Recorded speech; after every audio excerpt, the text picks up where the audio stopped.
A martial arts master, an action hero, and an internet icon. There's little Chuck Norris couldn't or wouldn't do. The 86-year-old, long deemed invincible, has died suddenly, leaving his legion of fans in shock. 9 days before he died, Chuck Norris posted a video of himself sparring. I don't age. I level up. He was 86 years old, shirtless, and punching like a man half his age. The caption said, "I don't age, I level up." 9 days later, he was gone. And the moment the world started grieving, his family started crying for a completely different reason. Because what he left behind changed everything. The day the world lost Chuck Norris. It was March 19, 2026. A Wednesday evening had passed quietly on the island of Kauai, Hawaii. A friend had spoken to Chuck by phone just hours before. He was in good spirits.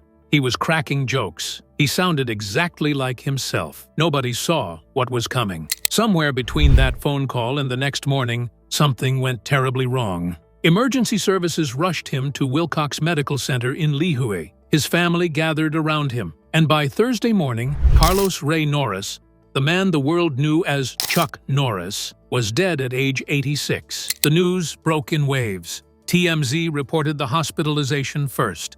Then the family posted on Instagram at roughly 4 in the morning Hawaii time, and those words stopped millions of people cold. They wrote, "It is with heavy hearts that our family shares the sudden passing of our beloved Chuck Norris. To the world, he was a martial artist, actor, and a symbol of strength. To us, he was a devoted husband, a loving father and grandfather. He lived his life with faith, purpose, and an unwavering commitment to the people he loved." His son Dakota, who was just 24 years old and had gotten married only 4 months earlier, wrote words that broke the internet. He said his father was "the greatest father God could have ever given me and the finest man I've ever known." His daughter Danilee, Dakota's twin, wrote that her father was her protector from the moment she was born, and that behind his warrior exterior was a heart so full of love that it overwhelmed everyone who got close to it. The tributes that followed were unlike anything Hollywood had seen in years. Sylvester Stallone called him all-American in every way. Arnold Schwarzenegger reflected on their shared journey from bodybuilding gyms to blockbuster screens. The Prime Minister of Israel, Benjamin Netanyahu, called Chuck Norris a close personal friend and a great friend of Israel. The governor of Texas declared that the state had lost a legend. Stephen King posted his favorite Chuck Norris joke. Millions of ordinary people posted theirs. But here is the part of this story that almost nobody was talking about while the world was crying. While the tributes were pouring in, a very different conversation was beginning behind closed doors. Because Chuck Norris did not just leave behind a legacy. He left behind an estimated $70 million, a 1,000-acre Texas ranch, a bottled water company built on a 23,000-year-old aquifer, decades of royalties from the longest-running infomercial in television history, and a family of 5 children, at least 9 grandchildren, and 1 widow who now controls it all. And the story of how that fortune was built, who gets it, and what it cost to create it, is one of the most remarkable financial stories in Hollywood history. The $70 million question, and the family who has to answer. Before we talk about who gets the money, we need to understand where the money actually came from. Because $70 million sounds like a lot, and it is. But when you map out the actual income streams Chuck Norris built over 6 decades, you start to realize that $70 million might actually be the conservative number. Start with Walker, Texas Ranger. The show ran for 203 episodes between 1993 and 2001. Chuck Norris earned $375,000 per episode in base salary alone. When you do that math, you get approximately $76 million just from showing up to work. But that is only the salary. His contract also gave him a 23% share of all show profits. And according to court documents filed years later, Walker, Texas Ranger, generated over $692 million in total revenue across its broadcast, syndication, and streaming life. That 23% stake should have paid him something close to $159 million. The fact that CBS was not paying it became the most expensive legal fight of his later life, and we will come back to that in full detail.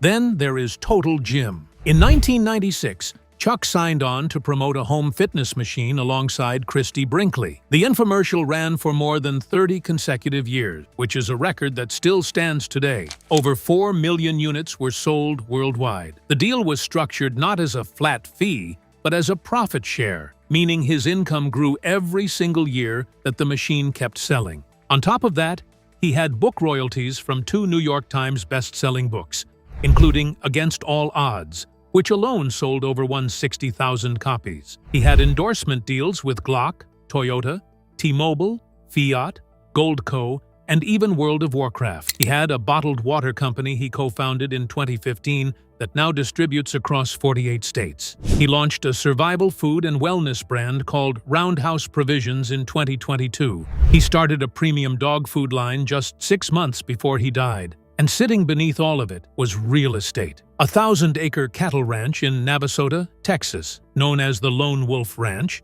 which he shared with his wife, Gina. A $7 million property on Kauai. A former Anguilla Island home listed at $14 million. Properties sold over the years in North Tustin and Dallas. The real estate portfolio alone likely exceeded $10 million.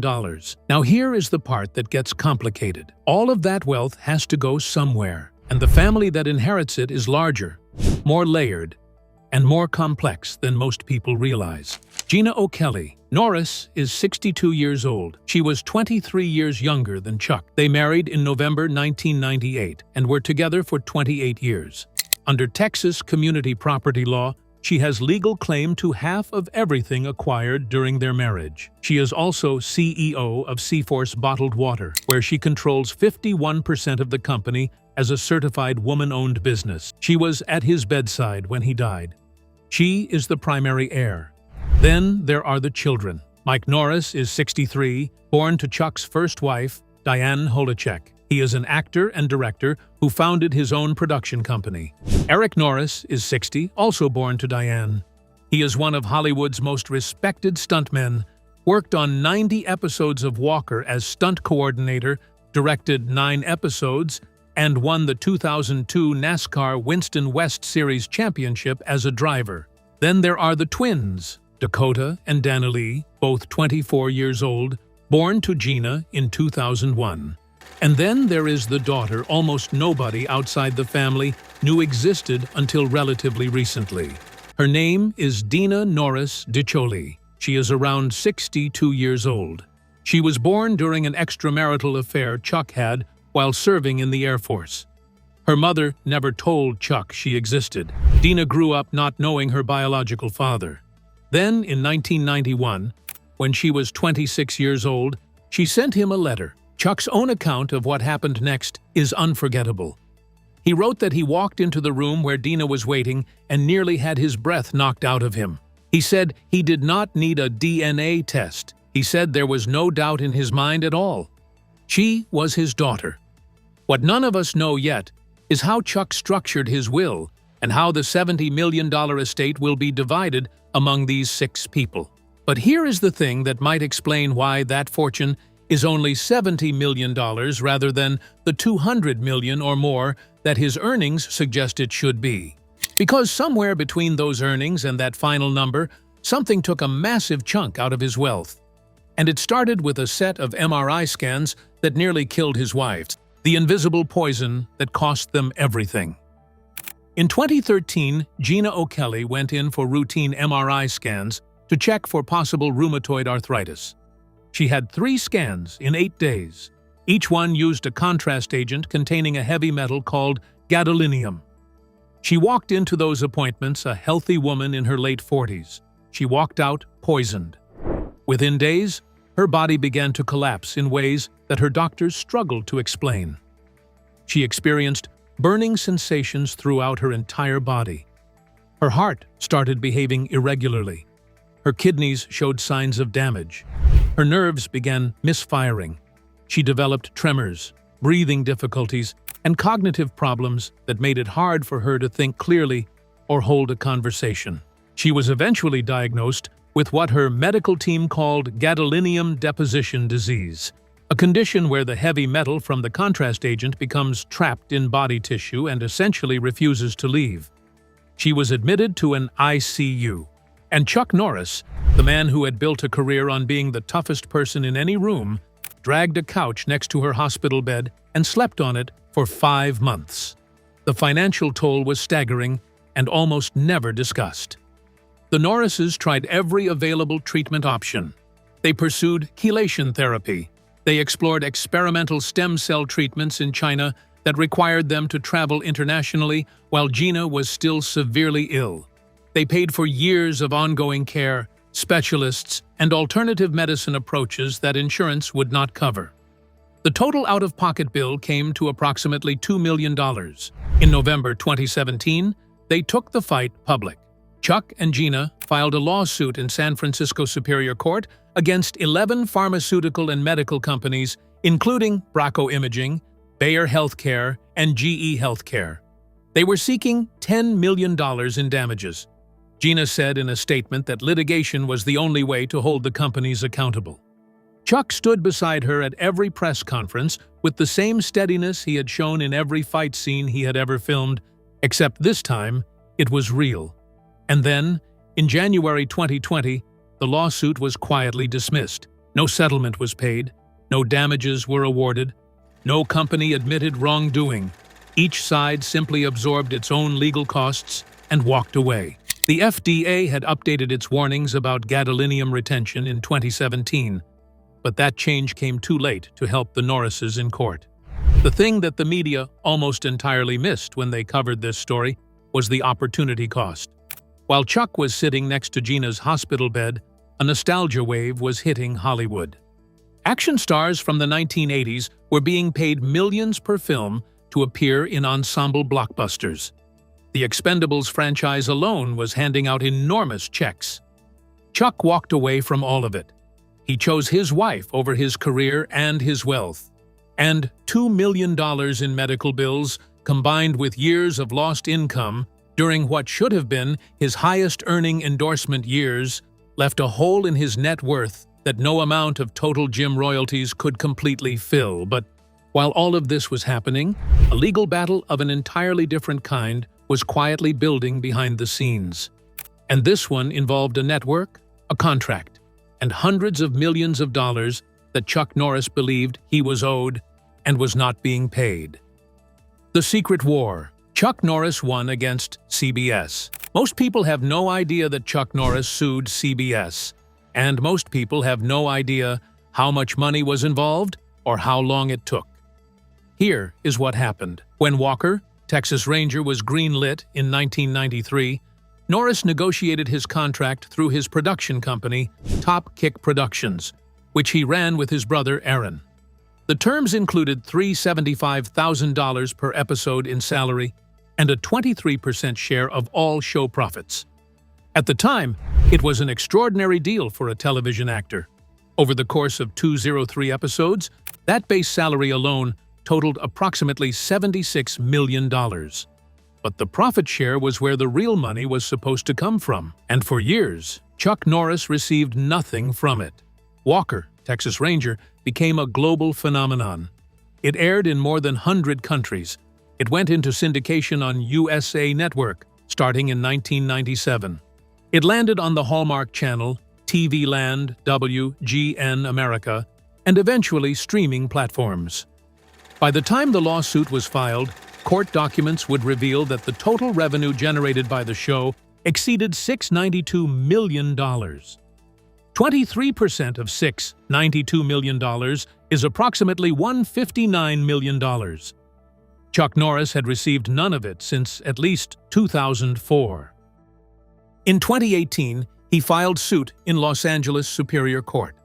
The lawsuit alleged that CBS had deliberately structured its distribution deals to avoid triggering the profit-sharing clause in his contract.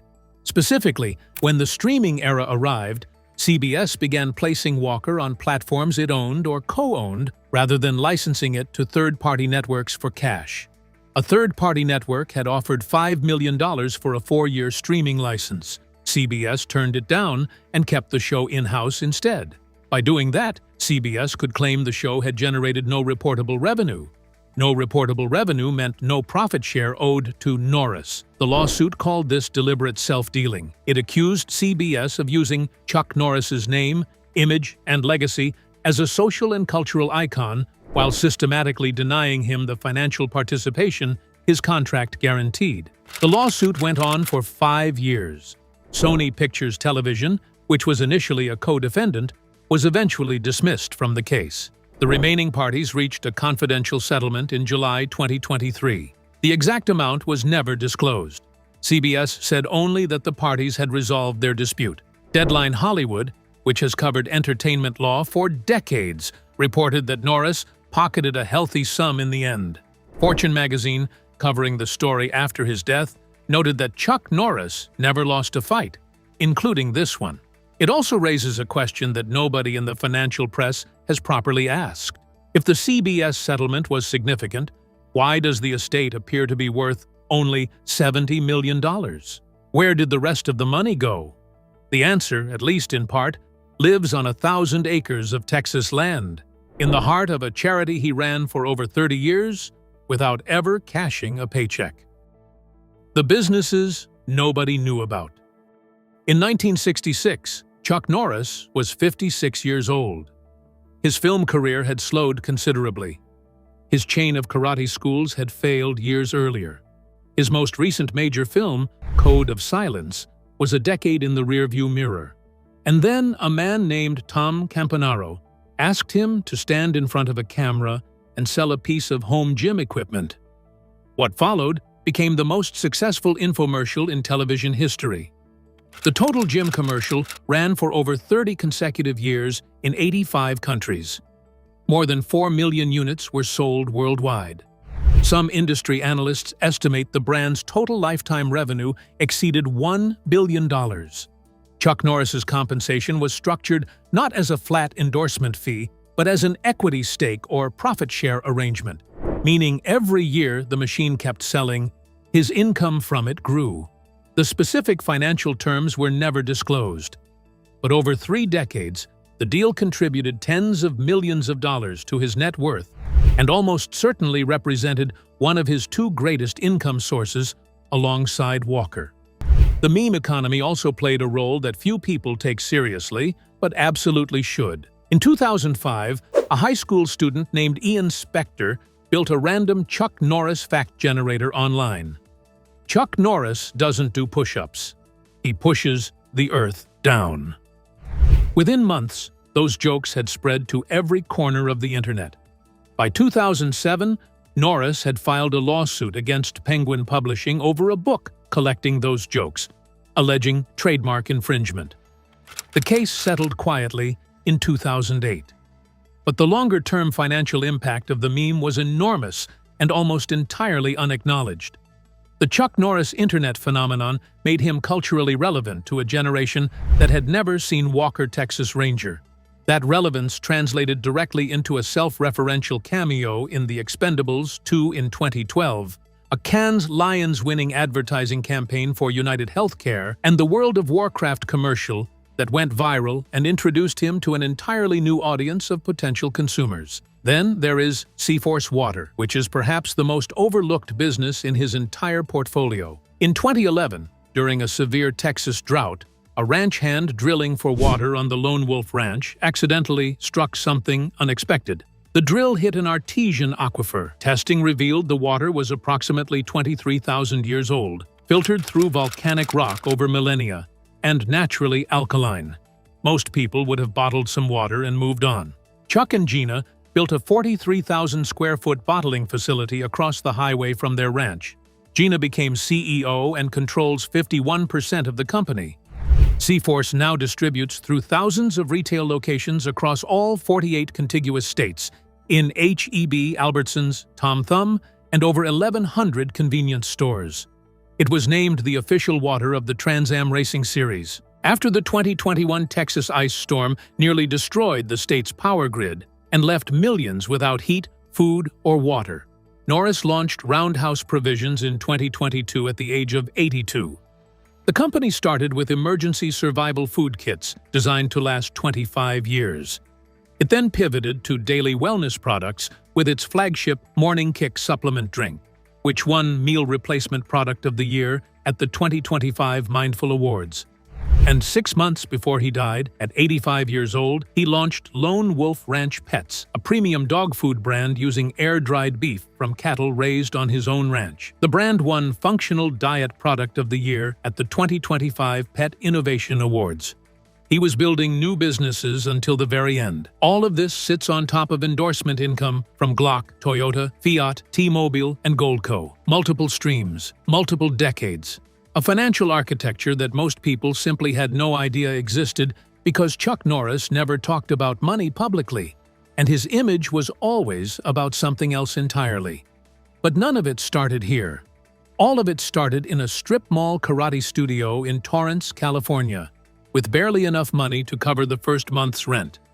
The lawsuits, nobody remembers, and Norris' legacy. Before the Walker paychecks, before Total Gym, before the bottled water and the survival food and the pet food empire, Chuck Norris was a broke Air Force veteran in his early 20s who knew how to kick people very precisely and had no idea what to do with that skill in civilian life. He had learned Tang Soo Do while stationed in South Korea. He returned to America in 1962 with a black belt, a discharge, and almost nothing else. He opened his first studio at 22543 Hawthorne Boulevard in Torrance, California. He worked as a file clerk at Northrop Corporation during the day to make ends meet. At night, he taught karate to anyone willing to pay a few dollars a lesson. His business model in those early years was entirely built on word of mouth, and the word that spread fastest was that his celebrity clients were real. Steve McQueen trained with him for years and became one of his closest friends. McQueen was the one who eventually told Chuck, with characteristic bluntness, that if he could not do anything else, he could always try acting. Priscilla Presley trained at his Sherman Oaks location during her marriage to Elvis. Bob Barker, the game show host, trained with the Norris brothers for 8 years and suffered 4 broken ribs across various sparring sessions, which says something meaningful about how seriously he took the lessons. Donnie and Marie Osmond were also students. So were various military and law enforcement figures who came in quietly and left with new skill sets. The studio became a destination, and destinations become chains. By the early 1970s, Norris operated more than 30 karate studios across the country. It was more than just a business. It was the foundation for everything that would come later, and then it collapsed. Marr died in 1979. The studios passed to new operators. For years, nothing notable happened. Then, in the early 1990s, 3 separate racial discrimination lawsuits were filed against those Virginia studios, alleging they had discriminated against black customers. The lawsuits were filed in 1991, 1992, and 1993. Chuck Norris's name was on the door of those studios. His reputation was attached to them. In 1996, Norris sued the studio operators himself. He wanted his name and likeness removed from an operation he felt was tarnishing everything he stood for. He sought only $100 in damages, just enough to establish the legal claim. The defense argued in open court that the case was about ego. In April 1997, the lawsuit was settled in U.S. District Court in Norfolk, and every party was bound to silence about the terms. The details have never been publicly disclosed. Simultaneously, his film career was being shaped by a different kind of legal trap. In the 1980s, he signed a multi-year exclusive services contract with Canon Films, run by Menahem Golan. Canon made him a global star. Missing in Action, Delta Force. These films were made cheaply and sold by the millions on video cassette worldwide. But the exclusive deal meant mainstream studios could not touch him. His one major studio film during that era, Code of Silence in 1985, is still considered by film scholars to be among his finest work. After it, the contract kept him locked in Canon's world. In 1992, Canon sued a separate production company for $15 million over Chuck's involvement in the film Sidekicks, alleging it violated his exclusive contract. And the most remarkable fight of all, the one that cost him the most money and received almost no coverage, had nothing to do with contracts or studios or television networks. It had everything to do with children. Here is a number that almost nobody talks about when they discuss Chuck Norris's legacy: $74 million. That is not his net worth. That is not his Walker salary. That is the total revenue processed by Kickstart Kids, the charity he co-founded with Gina, between 2011 and 2024. IERS Form 999 filings document it clearly and publicly. The foundation operates martial arts programs in 59 Texas middle schools. It has served more than 120,000 students since its founding. It employs 102 people. Its executive director earns $1,039,821 per year. Its CFO earns $91,802 per year. Norris founded Kickstart Kids in August 1990. It launched in 4 Houston-area middle schools in 1992 with the personal endorsement of President George H.W. Bush, who became a genuine friend. Bush and Norris lived roughly an hour apart in Texas, and their friendship extended well beyond politics. When Bush turned 80, Chuck Norris went skydiving with him alongside the Army Golden Knights. That is not a publicity stunt. That is what friendship looks like when it is real. The charity was not the only expression of this financial philosophy. The Make-A-Wish Foundation received his time and resources for over 20 years. He personally visited more than 12 Veterans Administration hospitals as a spokesperson for a national veterans program. He made 2 trips to Iraq to visit troops in active combat zones. A United Way commercial he filmed helped raise over $2 million for the organization.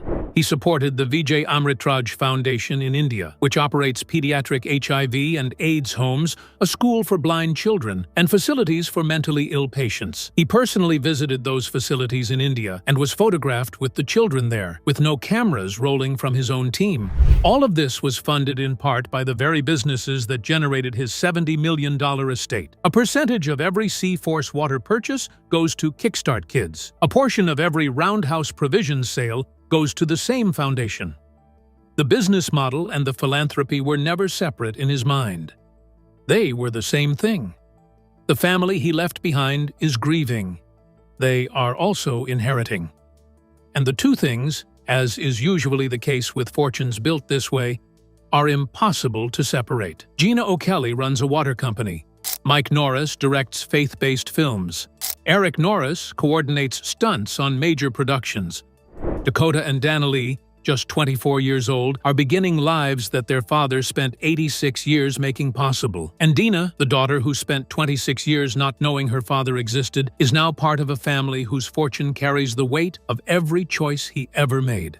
The $70 million will be divided. The ranch will be managed or sold. The water will keep flowing. The supplement will keep selling. The dog food will keep going out to customers who may not know that the man whose name is on the label died before he ever saw how the business would ultimately grow. And somewhere in 59 Texas middle schools, 120,000, students who got a chance because of one man's decision to keep fighting long after most people would have stopped, are carrying something forward that no estate lawyer can value and no will can distribute. That might be the fortune that really made his family cry. Not because it hurts, but because it is too large to hold. Chuck Norris built an empire that most people never saw and gave away a piece of it that most people will never know about. Drop in the comments which part of his story surprised you the most.